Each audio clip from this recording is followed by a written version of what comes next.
बिस्मिल्लाहिर्रहमानिर्रहीम। अस्सलाम वालेकुम नाज़रीन। आज प्रोग्राम शुरू करते हैं एक अच्छी खबर से। हमने 2-3 दिन पहले एक रिसर्च शुरू की थी और उसके ऊपर हम काम करते रहे। मामला है कोरोना वायरस का और बहुत सारे फैक्ट्स आपके सामने आए हैं। आप लोग क्योंकि अपने घरों में बैठे हैं तो आपको फिक्र है कि कब तक घरों में रहना है। और पाकिस्तान में कोरोना के फैलाव और इसका जो ट्रेंड है उसकी मुख्तलिफ रिपोर्ट्स मौजूद हैं, लेकिन हमने एक और काम किया। पाकिस्तान में जो पहली मौत हुई या पहली हलाकत हुई कोरोना से वो 18 मार्च को हुई, 2020 को। अमेरिका में पहली हलाकत होती है 29 फरवरी को, बरतानिया में 5 मार्च को और फ्रांस में 14 फरवरी को। अब मैंने अमेरिका, बरतानिया और फ्रांस का इंतखाब इसलिए किया क्योंकि इटली में जो है वो लोग बहुत बूढ़े थे, स्पेन में चीन का एक अलग तरह का सूरत हाल है, तो ये तगड़े मुल्क हैं और यहाँ पे ये वबा आई है, तो इनके साथ एक कंपैरिजन हमने बनाया है कि पहली मौत के बाद हर गुजरते दिन के साथ किस किस मुल्क में क्या शरह अमवात रही, तो वो अब मैं आपके सामने रखता हूँ। पहले 5 दिनों में पाकिस्तान में 5 अफराद, अमेरिका में 9, बरतानिया में 5 और फ्रांस में 7 अफराद हलाक हुए। पहली मौत के पहले 10 दिनों में, यानी पहली मौत के बाद इन तमाम मुल्कों में जो पहले 10 दिन आए उनके अंदर पाकिस्तान में 11, अमेरिका में 22, बरतानिया में 21 और फ्रांस में 30 अफराद हलाक हुए।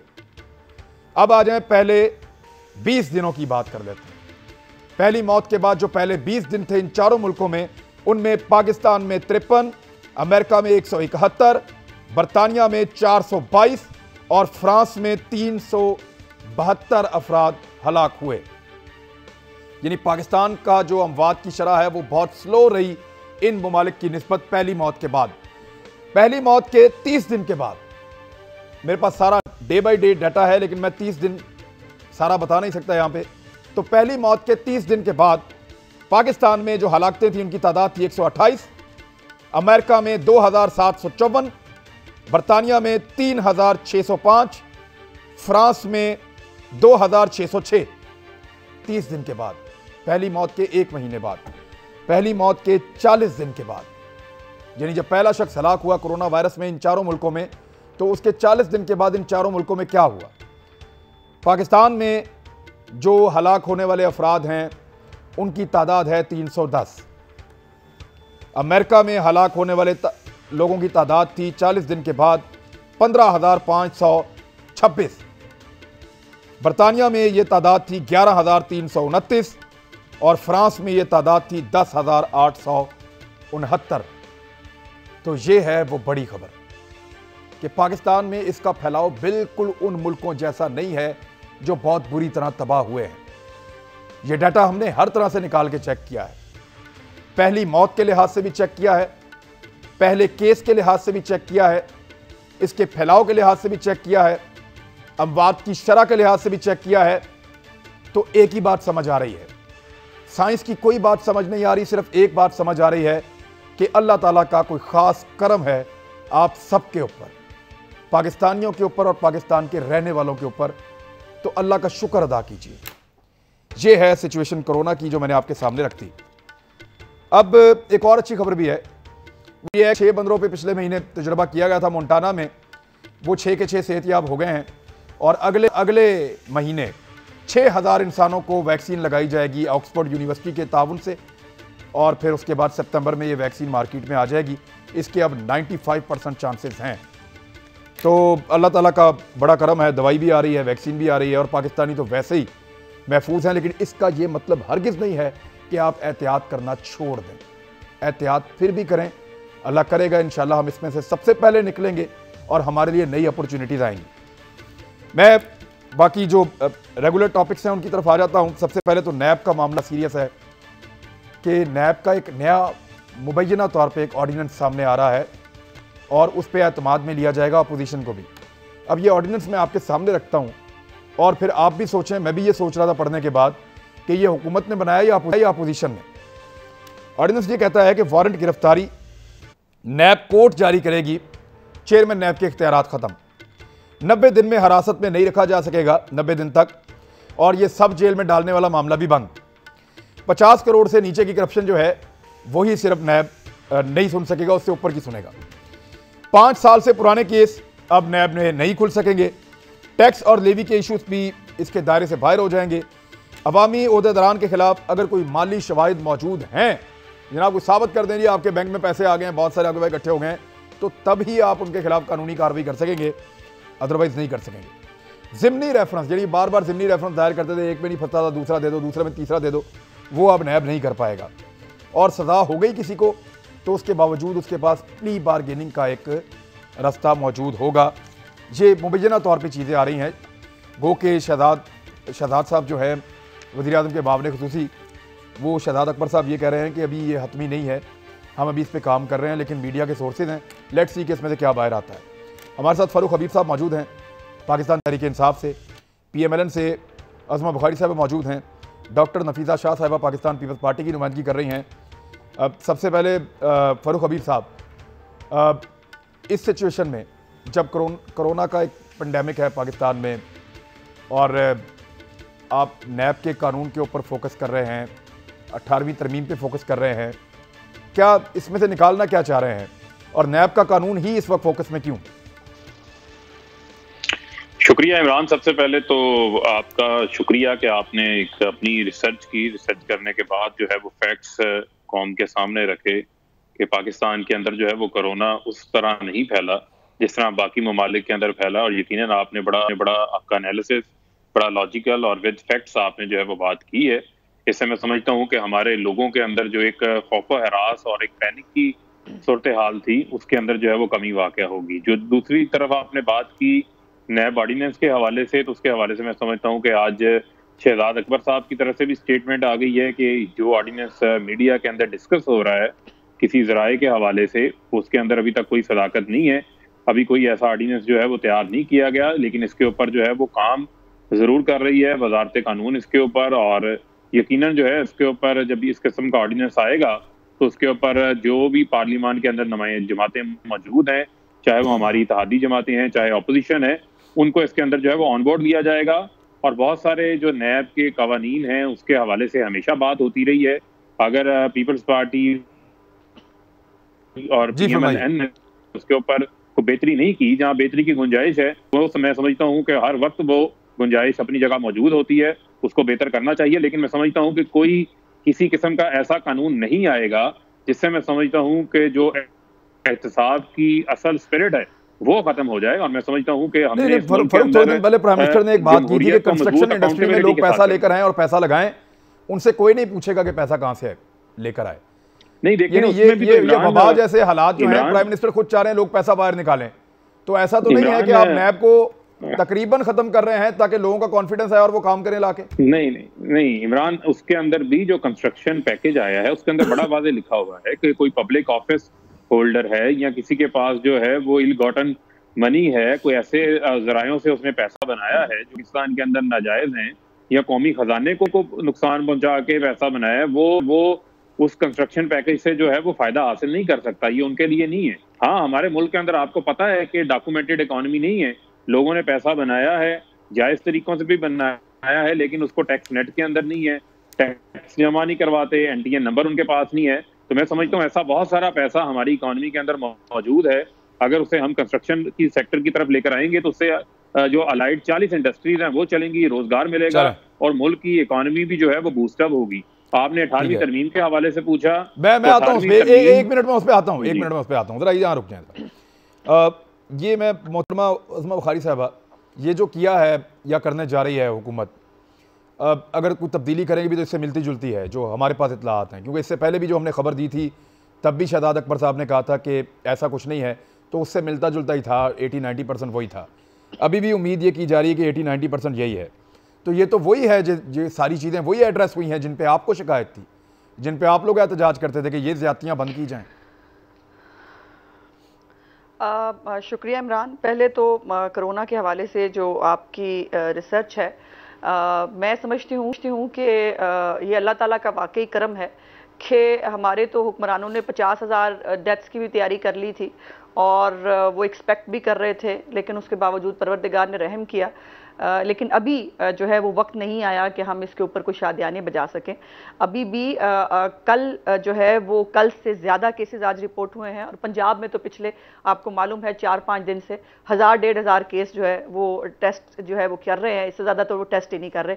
एक तरफ कहते हैं 50,000 हमारी कैपेसिटी है, दूसरी तरफ टेस्ट नहीं करते। सो इसलिए ये ना हो कि हम किसी गफलत में मारे जाएं। इसलिए मेरी गुजारिश होगी तमाम पाकिस्तानी अवाम से कि खुदारा जो है सीरियसली ले इस बीमारी को, और हमें इंशाअल्लाह ताला बहुत जल्द हम इससे निकलेंगे।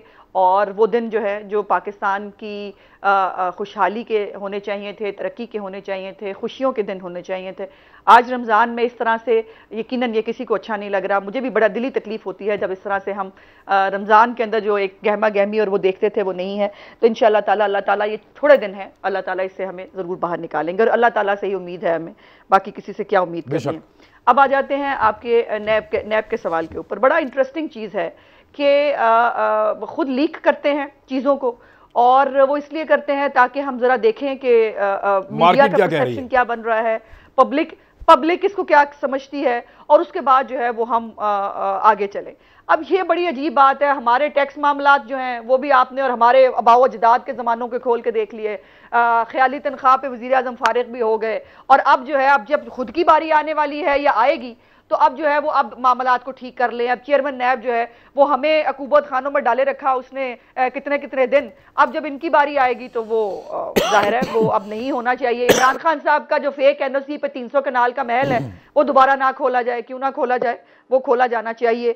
अब ये जो आटा चीनी जो माल वाले जिन्होंने माल बनाया है, जो अद्वियात स्कैंडल वाले हैं जिन्होंने माल बनाया है, उनको जो है वो आप किसी ना किसी तरह रिलीफ देने की कोशिश करें। आई एम सॉरी, ऐसे नहीं होगा। मैं पीएमएलएन की स्टेटेड पोजीशन आपको जरूर बताना चाहती हूं। हमारे से अभी तक कोई भी ड्राफ्ट शेयर नहीं किया गया है। ये आपको याद होगा कि लास्ट टाइम भी जब ये ऑर्डिनेंस आया, इस ऑर्डिनेंस के आने से पहले ऑपोजिशन को ऑन बोर्ड लिया था गवर्नमेंट ने, और हमारा इत्तफाक़ राय नहीं हो सका था, और उसी इत्तफाक़ राय ना होने की वजह से इनको ऑर्डिनेंस लाना पड़ा। और मेरी इत्तला के मुताबिक ये जो नुकात अब शामिल कर रहे हैं, एक सेकंड, ये जो नुकात अब शामिल कर रहे हैं, मेरी इत्तला के मुताबिक अपोजिशन ने उस वक्त ये नुकात शामिल करने का कहा था कि ये कर लें वरना हम इसमें फंस जाएंगे सारे, तो उस वक्त इन्होंने शामिल नहीं किए थे, इस वजह से आप शायद नहीं माने थे। देखिए नहीं, हम तो फंस लिए ना, हम क्या फंसना है इमरान, अब तो जिन्होंने फंसना है उन्होंने फंसना है।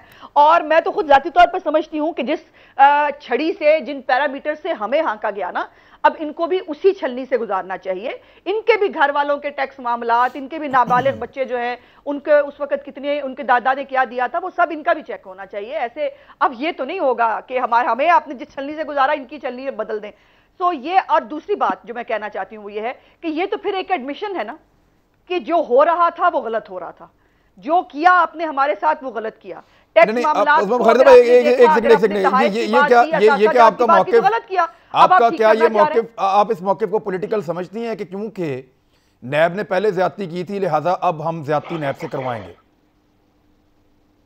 नहीं, मेरी जाती राय कही इसीलिए, मेरी जाती राय यह है कि इस अगर ये कानून बहुत अच्छा था, इसको कंसीडर कर सकती है। इमरान खान साहब पूरी कैबिनेट समेत लेते रहे ना इसका क्रेडिट कि हमने पकड़ लिया, चोर पकड़ लिए, फलाने पकड़ लिए, तो अब उसी छलनी से इनको भी टेस्ट करें ना, उसी कानून से इनको भी टेस्ट करें। मेरी जाती राय है। लेकिन अभी तक हमारे साथ कोई जो है, और ये जो एक वो तरीका कार है ना कि आपकी बारी आएगी तो ठीक है, और जो है वो कानून बदलने, दूसरों की बारियों पर चलने दें, ये मैं नहीं समझती कि ये किसी तरह भी कानून के तकाज़ों के मुताबिक है या इखलाकियात में है। आपने जो कानून दूसरों के लिए रखा, अपने आपको भी उसी कानून पर जांचें।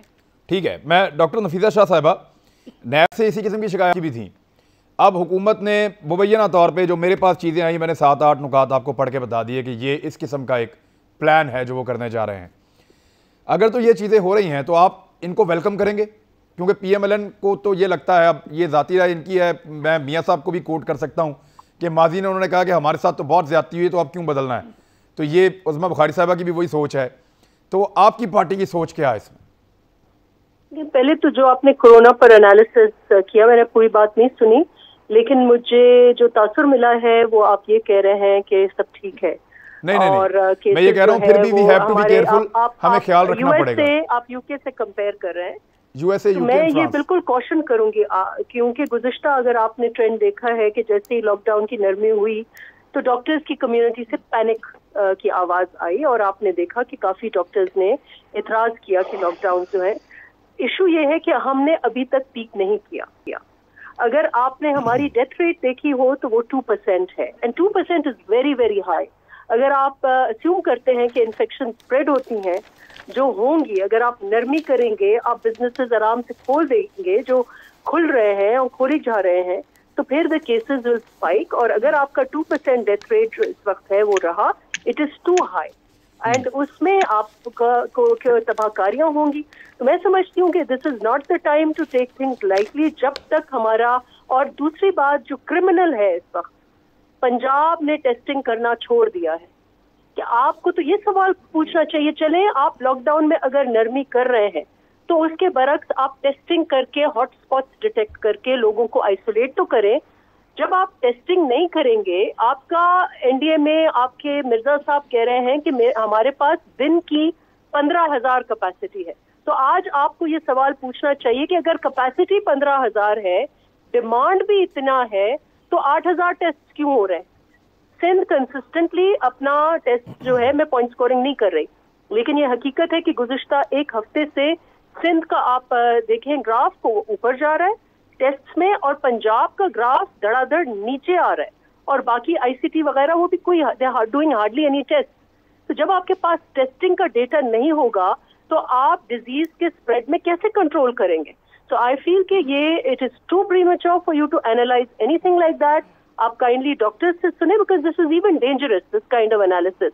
Yes, we can hope for the best, but we have to prepare. और जब हमने अभी तक पीक नहीं किया तो हम इस किस्म की जो हम अपने आप को जो फॉल्स सेंस ऑफ कंफर्ट, ये अगर आप नैरेटिव देखें तो बरतानिया में भी फॉल्स सेंस ऑफ कंफर्ट था, अमेरिका में भी फॉल्स सेंस ऑफ कंफर्ट था, और I would like to caution against that. Yes, we can hope for the best. जो आप कह रहे हैं अल्लाह करे वो सही हो, लेकिन जो ट्रेंड दूसरे ममालिक के हैं, कैसे उन्होंने पीक किया है और क्या है, उसके लिए क्या हम तैयारियां कर रहे हैं, क्या हम टेस्टिंग कर रहे हैं, क्या हम इफेक्टिव लॉकडाउन कर रहे हैं? The answer is no.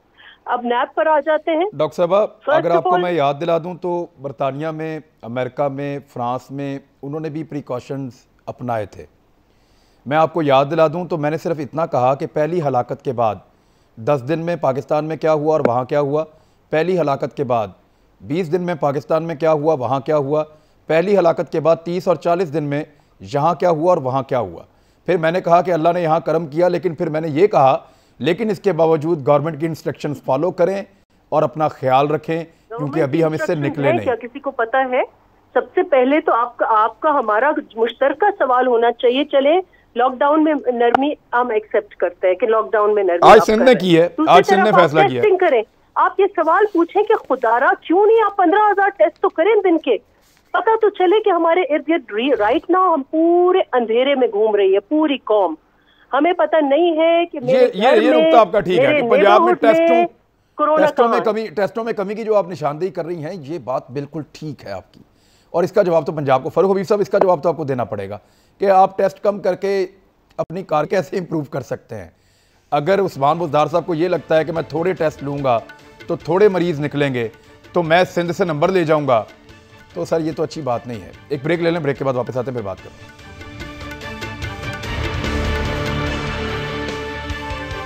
Welcome back नाजरीन। जी फरूख हबीब साहब, क्यों अपनी टेस्टिंग कैपेसिटी आप कम कर रहे हैं? यहाँ कोरोना के केसेस को कम करने का इससे कोई बेहतर तरीका नहीं है कि आप टेस्ट ही कम करते जा रहे हैं? हालांकि असद उमर साहब कह रहे हैं कि हम 29 तारीख तो उन्होंने अप्रैल की दी थी कि हम बहुत हाई लेवल पे चले जाएंगे टेस्ट करने में, और दूसरा उल्टा इसके कि आप सिंध के पीछे चलें, आपने सिंध का जो कोरोना ऑर्डिनेंस है उसको चैलेंज करने का फैसला कर लिया। ऐसा क्यों कर रहे हैं? देखिए, पहली बात तो ये है इमरान, जो समझने की जरूरत है, हरगिज हम जो है वो टेस्टिंग कैपेसिटी इस वजह से कम नहीं की कि हम अपने केसेस जो है हम शो करना चाहते हैं।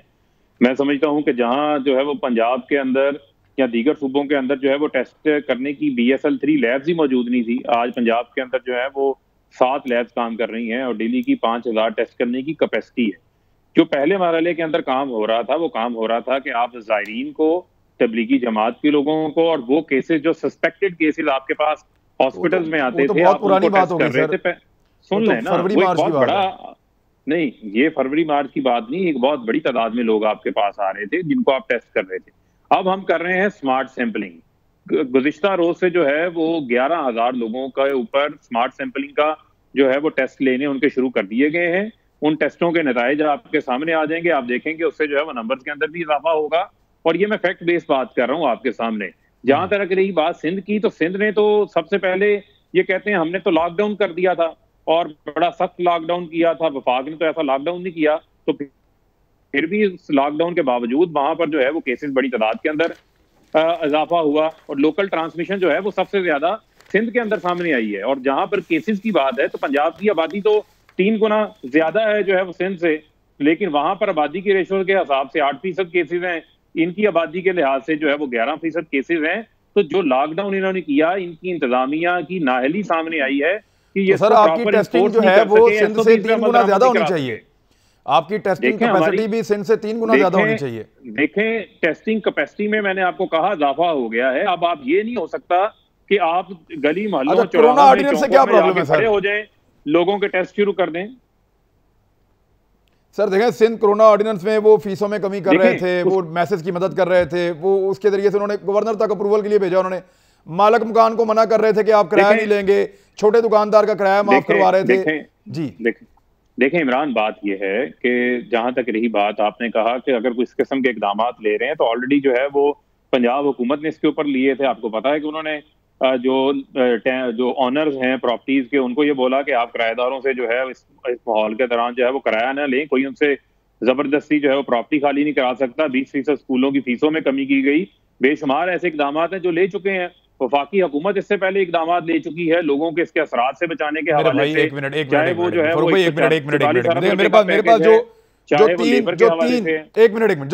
जो तीन अहम नुकात हैं सिंध कोरोना ऑर्डिनेंस के, जो उन्होंने पहले खुद पास किया, फिर उन्होंने गवर्नर साहब को भेजा कि जी आप इसको पास करें। उसमें एक तो ये था कि प्रॉपर्टीज़ के ऊपर जो छोटे बेचारे किराए के लोग हैं, दुकान है चाहे मकान है, उनसे मालिक मकान किराया वसूल नहीं करेगा। दूसरा, मुलाजमतों से, जो प्राइवेट मुलाजमतों पे लोग मौजूद हैं, उनको नौकरी से नहीं निकाला जाएगा। तीसरा, जो फीसें हैं स्कूलों की, उनको कम किया। तो ये तो तीनों अच्छे काम हैं। तो सिंध ऑर्डिनेंस में और ऐसा क्या है कि आप उसके खिलाफ जा रहे हैं? देखें बात ये है, जिस ऑर्डिनेंस को कह रहे हैं, ये ऑर्डिनेंस आज ये लेकर आए हैं, अच्छी बात है, इनकी आंखें खुल गई हैं, ख्वाब से ये जाने हैं। इससे अलावा अमली इक़दाम की कोशिश इन्होंने शुरू कर दी है। पंजाब तो पहले ही ऑर्डिनेंस आ चुका है और मेरे इल्म में नहीं है कि कौन इसको जो है वो चैलेंज करने जा रहा है। अगर सिंध में किसी ने वहां पर सूबाई रिप्रेजेंटेटिव ने इसको चैलेंज करने के हवाले से बात की है तो मैंने ये ऑर्डिनेंस नहीं पढ़ा और मेरे सामने ये बात नहीं आई वो किस शिक की बुनियाद के ऊपर इसको जो है वो चैलेंज करना चाहते हैं। अगर ये तीनों इक़दाम हैं, डॉक्टर साहब सुन लें, आप चैलेंज क्यों कर रहे हैं? चैलेंज क्यों कर रहे हैं? ये अच्छा है या बुरा है, क्या है? इमरान सुन लें, नहीं, अगर आपने ये जो तीन पॉइंट्स के हवाले से बात की है, ये तीनों पॉइंट्स अच्छे पॉइंट्स हैं। मैं समझता हूं कि ये पब्लिक के फायदे के लिए है। इस हवाले से जो है वो किसी को मेरे ख्याल में इन 3 पॉइंट्स की बुनियाद के ऊपर इसको चैलेंज करने की जरूरत नहीं है। जहां तक रही बात बुनियाद पे चैलेंज कर रहे हैं, ये आप बेशक ब्रेक में पता कर लीजिएगा। वैसे उस्मान बुखारी साहब, मुझे ये भी बता दें कि ये किसने चैलेंज करने की बात की? अभी खबर चल रही है साहब। चलें, मैं सर मेरे तहरीक इंसाफ सिंध ने फैसला किया है कि इसको चैलेंज करेंगे। बंदों के नाम भी आपको बता देता हूं। जी उस्मान बुखारी साहबा, फिरदौस शमीम नकवी साहब कर रहे हैं। जी देखिए, मुझे बड़ी हैरत है कि ये जो रोज़ी पिक्चर पेंट की है फ़ारूक हबीब साहब ने, यह कोशिश की है। कल एक टीवी चैनल के ऊपर यास्मीन राशिद साहबा एतराफ़ कर चुकी हैं कि उन्होंने डिले किया। पिछले हफ्ते से जो उनको काम पिछले हफ्ते कर लेने चाहिए थे वो आज के हफ्ते में जो है वो कंप्लीट करेंगी। और आपको तो याद है बुज़दार साहब तो जो है वो 3 जनवरी से तैयारी कर रहे हैं और तैयारी का आलम यह है कि आप पैरामेडिक्स को, आप डॉक्टर्स को जो है वो पीपी किट्स नहीं दे सके और वो जो है वो रोज चिल्लाते हुए कभी एक जगह जो है वो बैठे होते हैं हड़ताल करके, कभी दूसरी जगह थोड़ी देर बैठते हैं, फिर बेचारे अंदर चले जाते हैं। और इस वक्त डॉक्टर्स और पैरामेडिक्स के अंदर जितनी तेजी से इजाफा हो रहा है कोरोना पेशेंट्स के तौर के ऊपर, अगर ये सारे लोग क्वारंटीन के अंदर चले गए इमरान, तो हमें कौन देखेगा? पाकिस्तान के मरीजों को कौन देखेगा? पहले डॉक्टर्स की शॉर्टेज है कि अस्पतालों को इतना बड़ा फंड दिया गया है कि लाहौर के एक अस्पताल ने, अब आलम तो करप्शन का आप ये देख लें, आज रिपोर्ट हुआ है कुछ जगहों पे कि लाहौर के एक अस्पताल ने इतने मास्क खरीदे कि उसका पूरा अमला अगर रोजाना 8 N95 मास्क पहने तब भी वो खत्म नहीं हो सकते। यानी इस किस्म की तबाही तो अभी भी फेर रहे हैं लोग ब्यूरोक्रेसी में बैठे हुए। या सीटों पे बैठे हुए? नहीं नहीं, नहीं इमरान, यही तो बात है। अब तो फरिश्तों की हुकूमत थी ना, और फरिश्ते आके बैठे हुए हैं। एक प्रोफेशनल डॉक्टर साहिबा जो है वो महकमा सेहत को देख रही है। ये हाल है, आप ये बात कर रहे हो। अभी जो जितने ओवरऑल मास्क, ये चीजें जो हम प्रोवाइड करके दे के गए थे डेंगू के दौरे उसके सारे प्रोसेस के अंदर, वो 33,000 पता नहीं कितने मास्क और वो सब चीजें वो चोरी हो गई पिछले साल पंजाब के मुख्तलिफ हॉस्पिटल्स के अंदर। तो ये एक फैक्ट है। दूसरी बात जो मैं करना चाहती हूँ मेरे प्यारे भाई फारूक हबीब साहब, इस वक्त जितनी भी लेबॉर्ट्रीज के अंदर जो टेस्ट हो रहे हैं वो सारे शबाज शरीफ के बनाए हुए हैं। आप तो एक टीका मुफ्त लोगों को जो है वो नहीं दे सकते, किसी को दवाई नहीं दे सकते। 1 साल से आपको पता है फारूक हबीब साहब, सरकारी अस्पतालों में 1 साल से डिस्प्रिन की गोली तक नहीं मिलती है। इंसुलिन और बाकी चीजें जो लोगों को मिलती होती थी फ्री ऑफ कॉस्ट, वो नहीं मिलती हैं। यह है महकमा सेहत की कारकर्दगी। और आपकी बातें और दावे ऐसे हैं कि बस आप मतलब देख ही जाइए कि क्या हो रहा है। अब कॉन्शियसली मैं बिल्कुल कह रही हूं, इन्होंने पिछले 1 हफ्ते से जानबूझकर एक वो जो ब्रिगेड है जो आती है, अब देखिए ना, मुझे हैरत है फारूक हबीब साहब, आप खुशी का मुजाहरा कैसे कर सकते हैं कि देखिए जी सिंध में केस ज्यादा है। क्या सिंध में पाकिस्तानी नहीं है? क्या सिंध में हमारे बहन भाई नहीं रहते? वहां पे केसेस ज्यादा हैं तो आपको खुश होना चाहिए। और फिर आप ये कर रहे हैं कि आपने वो उसको एक मुकाबला बना के अब आपने सिंध में टेस्टिंग भी तो ज्यादा है ना, और आप पंजाब के टेस्ट ना करें, आप पंजाब के टेस्ट ना करें। ये कारकर्दगी है, ये तरीकाकार है। और उसके बाद वो जो डॉक्टर साहिबा हैं वो खुद आपको याद है कि वो कहा करती थी कि जी हमने पूरी मुकम्मल तैयारी कर ली है और अब कोई मसला नहीं होगा। आप जिस भी क्वारंटीन सेंटर के अंदर गए वहां पर वो डीजी खान की आपने खुद क्लिप्स देखे हैं, अपने प्रोग्रामों में चलाए हैं। मुल्तान के हो, हाँ 252 मुल्तान के क्वारंटीन सेंटर के अंदर से आपने लोगों को नेगेटिव कह के भेजा, उनके जाके टेस्ट पॉजिटिव निकले। मतलब कहां कहां रोए हैं जाके आपकी नालायकियों को। और उसके बाद फिर यह है कि आपको एक सूबे के खिलाफ जो अपोजिशन का सूबा है उसके खिलाफ महाज खोलने से आप बाज नहीं आते। गिलगित बल्तिस्तान एक सक्सेस स्टोरी थी इमरान, उन्होंने सबसे पहले काबू पाया, उन्होंने बेहतरीन इंतजाम किए। कश्मीर ने बेहतरीन इंतजाम मैं उसमें एक मिनट रुकिएगा, मुझे एक और इशू पे भी जाना, लेकिन पहले जरा मैं ऐड कर दूं। गिलगित बल्तिस्तान को चाइनीज सूबे सिंकियांग से मदद मांगनी पड़ी क्योंकि हुकूमत पाकिस्तान उनको मदद नहीं दे रही थी। चलें, अब जरा वक्त की किल्लत होती है ना, मैं जरा डॉक्टर से मैं डॉक्टर नफीसा शाह साहिबा, देखें वो फारूक हबीब साहब कह रहे हैं कि ऐसा कोई मामला नहीं है, लेकिन सिंध की पीपल्स पार्टी जिनमें खुरम शेर जमान साहब, फिरदौस नकवी साहब, उनको लगता है कि वहाँ की जो सिंध की जो PTI है, तहरीक इंसाफ है, उनको लगता है कि आपके इस ऑर्डिनेंस को चैलेंज करना पड़ेगा और वो करने जा रहे हैं। क्या है इस ऑर्डिनेंस में ऐसा जिस पे चैलेंज हो जाना चाहिए? बस क्योंकि ये अवाम के हक के लिए है, अवाम के फायदे के लिए है, तो उनको बात पसंद नहीं आएगी यकीनन। और आई एम नॉट सरप्राइज कि वो हुकूमत जो इतनी बेहिस है कि वो कहते हैं कि 2% लोग मरे तो बिल्कुल मरे, कोई मसला नहीं है, कोई मसला नहीं है, लॉकडाउन खोल दें और इंसानी जिंदगियों का कोई इशू नहीं है। Indirectly this is there narrative. तो उनको फिर क्या उनकी परवाह होगी? हमें भी मैं अपनी पार्टी को तजवीज़ करूंगी कि हमें भी इनके ऊपर केसेस करने चाहिए कि इन्होंने कोरोना कैसे फैलाया मुल्क में, कोई बॉर्डर्स इन्होंने कंट्रोल नहीं किए, कोई वहां पर चेक्स नहीं थे, ताफ्तान के लोगों को सही क्वारंटीन नहीं दिया वहां से जो जायरीन आए। We can do a lot of cases on them.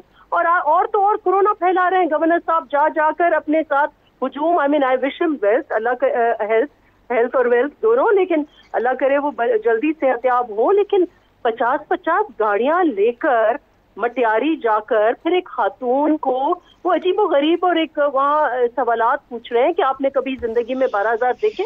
What is this? क्या तमाशा इन्होंने लगाया हुआ है इधर? हम लोग इधर सीरियसली इस चीज का मुकाबला कर रहे हैं। आप हमें सपोर्ट करें, आप वफाक हैं, आप हमारे बड़े हैं, वी एक्नॉलेज आपकी हुकूमत है, तो आप हैंड होल्डिंग करें, साथ मिलकर एक हिकमत अमली करें। और जो ये कह रहे हैं, देखें सिंध ऑनेस्टली रिपोर्टिंग कर रहा है, हमारी जो डेथ्स हैं वो भी ऑनेस्टली रिपोर्ट हो रही हैं, हमारे जो टेस्ट हैं वो भी ऑनेस्टली रिपोर्ट हो रहे हैं। और ये हम नहीं कह रहे, इंटरनेशनली ये बात मानी गई है। लेकिन यहाँ जो वफाक में सारा कुछ हो रहा है, आप इनके डॉक्टर से पूछे, रोज फोन आते हैं, मैडम ये सही डेटा नहीं दे रहे, ये छुपा रहे, ये छुपा रहे, हमें लोग वहां से फोन करके कहते हैं। ठीक है, ठीक है, आप ब्रेक के बाद बात कर लें, आप ब्रेक के बाद बात कर लें, डॉक्टर साहब देंगे ब्रेक के बाद बात कर, इस पे भी जरूर बात कर लें नैब ऑर्डिनेंस के ऊपर, क्योंकि मैंने पहले आपके पास ये सवाल रखा था, आपने इसका जवाब नहीं दिया। ब्रेक के बाद इस पे भी बात कर लें, ब्रेक लें, वापस आ रहे हैं।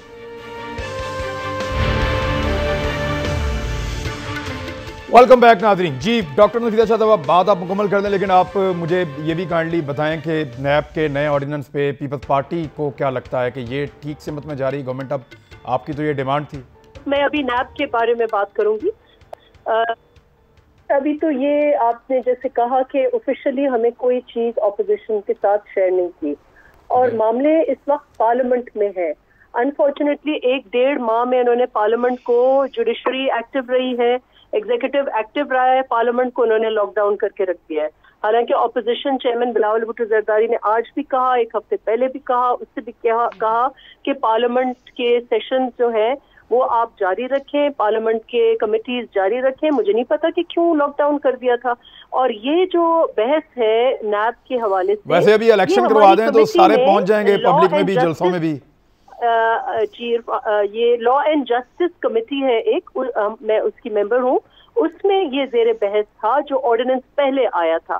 तो एक चीज रस्ते में है, उसको एक तरफ करके एक और फिर नया, क्योंकि वो शायद ऑर्डिनेंस शायद उनका लैप्स हुआ है। I have to see the legal position.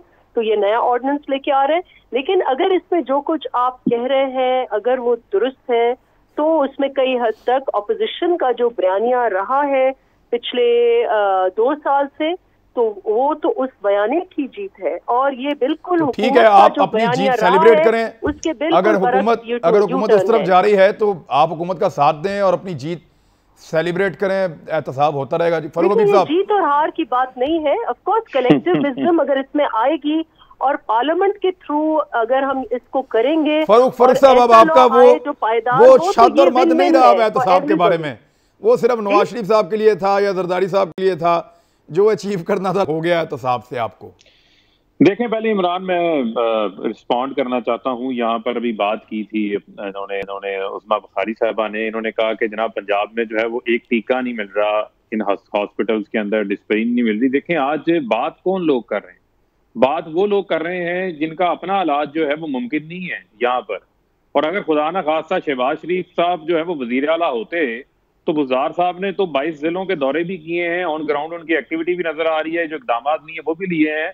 तो शहबाज शरीफ तो 70 साल के हो गए थे इस कोरोना के अंदर, तो वो बाहर भी नहीं निकल सकते थे। सर वो भी नहीं टलता। वैसे मैं इम्यूनिटी लेवल बहुत शहबाज शरीफ साहब को इतना तो मैं जानता हूं कि वो टलते तो नहीं थे उस दौर में भी। नहीं, नैब में भी चले जाते हैं ना, उनका इम्यूनिटी लेवल बहुत लो है, उनको वाकई एहतियात की जरूरत है। दूसरी बात, नैब में इम्यूनिटी बहुत स्ट्रॉन्ग चाहिए होती है, कोरोना से भी ज्यादा इम्यूनिटी चाहिए होती है नैब में, आपको पता है? आपको शायद पता नहीं है। इमरान आप मेरे पास वक्त खत्म हो गया, इस पे फिर किसी वक्त बात कर लेंगे। लेकिन जो आदमी नैब में जाता है उससे पूछें कि कोरोना से लड़ने के लिए ज्यादा इम्यूनिटी चाहिए या नैब को फेस करने के लिए, तो वो आपको बेहतर बता सकता है। अब तक इतना ही, अपना ख्याल रखिएगा, कल मुलाकात होती है। अल्लाह हाफ़िज़।